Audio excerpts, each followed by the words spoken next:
Vamos aprender agora sobre a substituição tributária acessando as normas tributárias.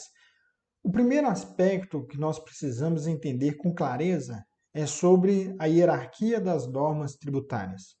Ou seja, antes de nós aprendermos o regulamento do ICMS, antes de nós vermos a questão de convênio e da própria lei complementar que trata sobre o ICMS, mais especificamente o nosso assunto substituição tributária, nós precisamos conhecer a lei mais importante do nosso país, que é a Constituição Federal.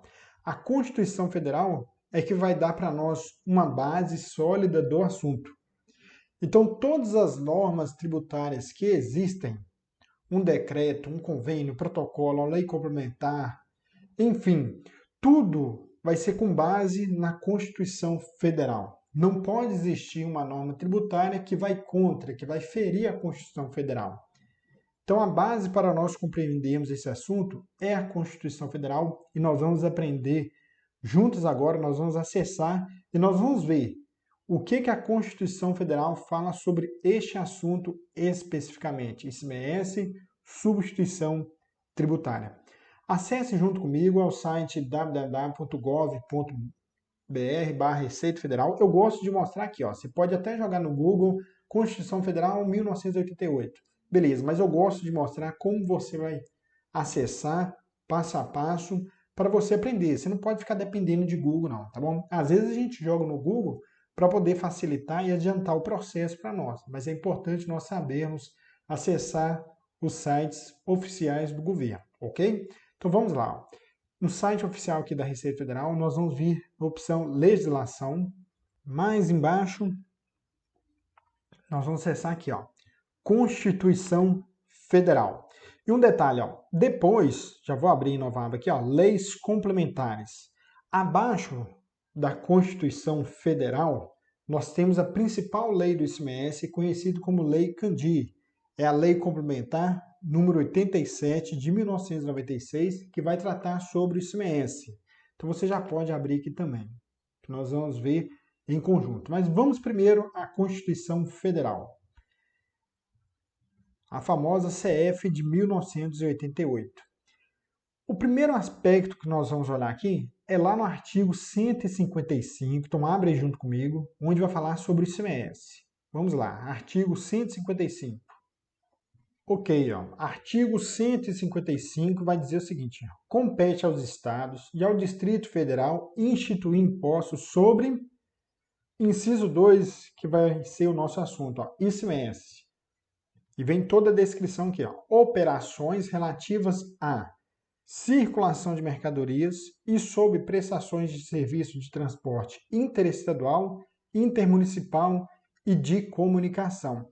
Então, o famoso ICMS é um imposto de competência estadual, logo, nós temos 26 estados, mais o Distrito Federal, e cada um vai ter o seu regulamento de ICMS, que tem que obedecer, hierarquia tributária, hein?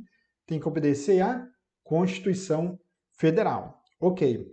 Então, esse imposto ICMS, ele vai incidir sobre o quê? Está muito claro aqui, ó, circulação de mercadorias. Nós temos sim as particularidades, os benefícios fiscais, alguma situação onde vai ter a suspensão do imposto, isenção.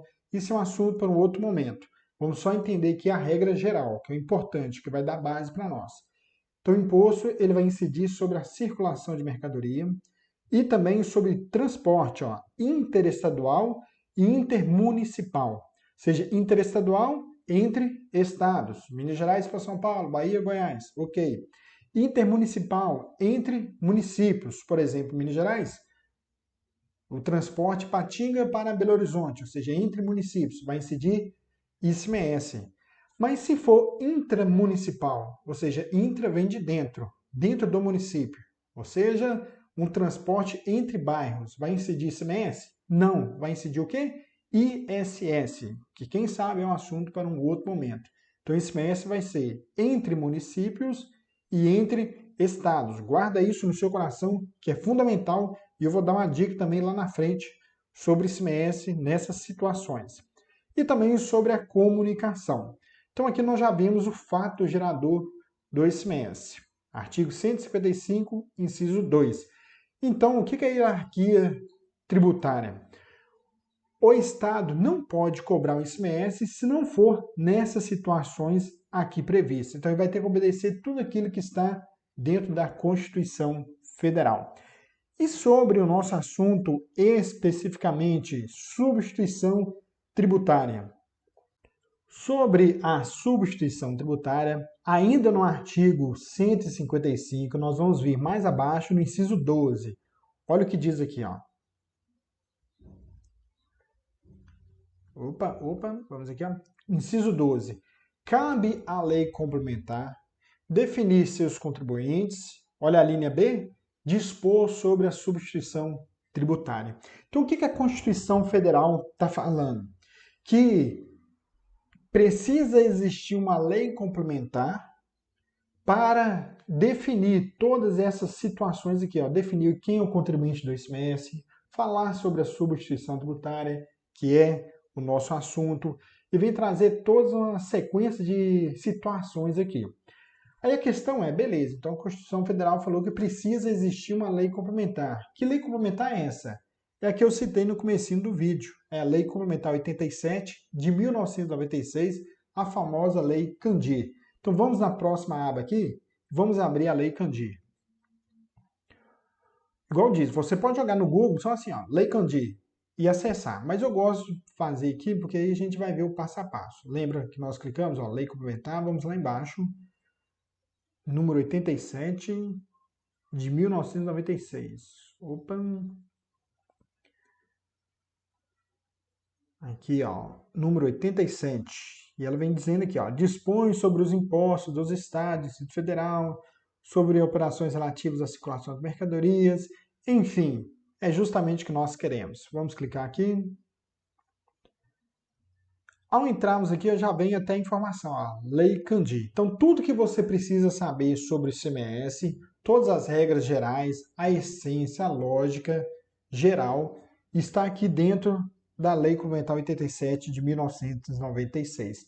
Sobre o nosso assunto, especificamente substituição tributária, é a partir do artigo 6º, que eu vou te dar aqui inúmeras dicas e ensinar alguns fatos aqui extremamente importantes para o seu crescimento profissional. Mas antes de nós abordarmos aqui o artigo 6º, eu quero te mostrar só um detalhe na Constituição Federal. Vamos voltar na Constituição Federal, no artigo agora 150.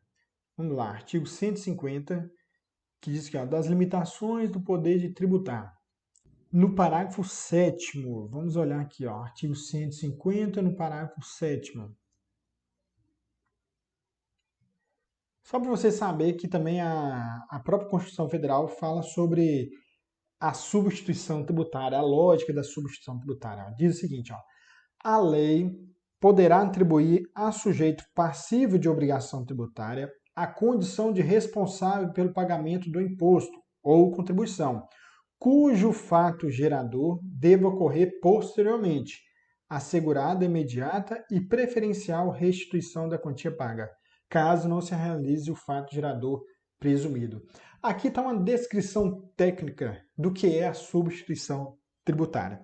O que é a substituição tributária? O próprio nome já fala, substituir, ou seja, alterar a responsabilidade, ou seja, condição de responsável pelo pagamento do imposto da empresa A para a empresa B. Ou seja, fala o seguinte, ó, poderá atribuir a sujeito passivo, ou seja, aquele que, entre aspas, vamos colocar assim, não tinha nada a ver com a situação, ou seja, a responsabilidade era do sujeito ativo, então era de uma empresa que estava vendendo, o governo pode, através de uma lei, atribuir a responsabilidade a essa pessoa. É uma alteração daquele que é responsável por fazer o pagamento do tributo. No nosso caso, né, o ICMS. Então vamos voltar para a nossa Lei Candir, lá no artigo 6º, onde nós vamos começar a ver essa questão da substituição tributária. Ah, professor, eu queria aprender mais sobre a Lei Candir, sobre todo esse universo do ICMS. Vamos com calma, calma o seu coração, que você vai vencer, tá bom? Conte comigo, que certamente nós vamos aprender bastante juntos. Essa é a ideia. Vamos lá. Artigo 6º, olha o que diz.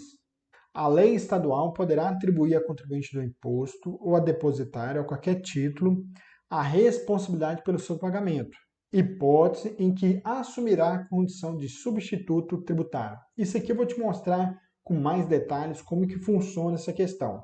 Mas agora aqui nós já vamos aprender um outro nome aqui, ó, substituto tributário.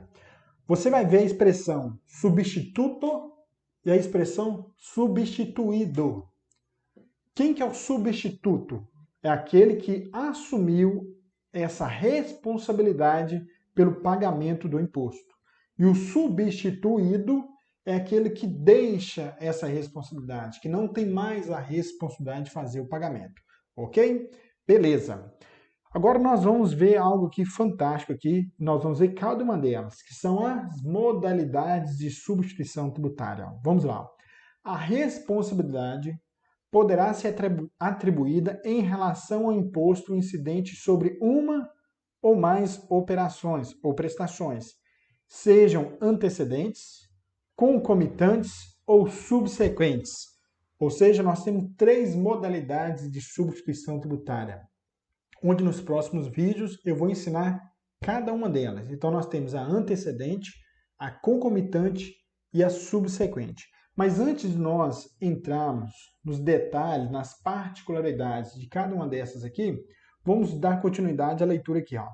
Além dessas situações, dessas 3 modalidades, a responsabilidade pode ser atribuída em quê? Inclusive ao valor decorrente da diferença entre a alíquota interna e a alíquota interestadual, nas operações e prestações que destinem a consumidor final, localizado em outro estado, que seja o quê? Contribuinte do imposto. Então, é uma operação entre contribuintes do ICMS, no qual está ocorrendo uma destinação a consumidor final. O que é isso, consumidor final? É aquele que não vai dar continuidade na circulação de mercadoria. Logo, é aquele que comprou para uso, consumo ou então ativo imobilizado. Então, o que está falando aqui nessa parte aqui? Ó? Existe a substituição tributária na aquisição de fora do Estado de uma mercadoria que veio para uso, consumo, ativo imobilizado. Só isso. Então, existe também a diferença de alíquota de uma mercadoria que está sujeita à substituição tributária. Aí vem um detalhe aqui, bom, importantíssimo. O cálculo da diferença de alíquota, porque nós temos a diferença de alíquota de mercadorias que não estão sujeitas à substituição tributária, e nós temos diferença de alíquota de mercadorias que estão sujeitas à substituição tributária.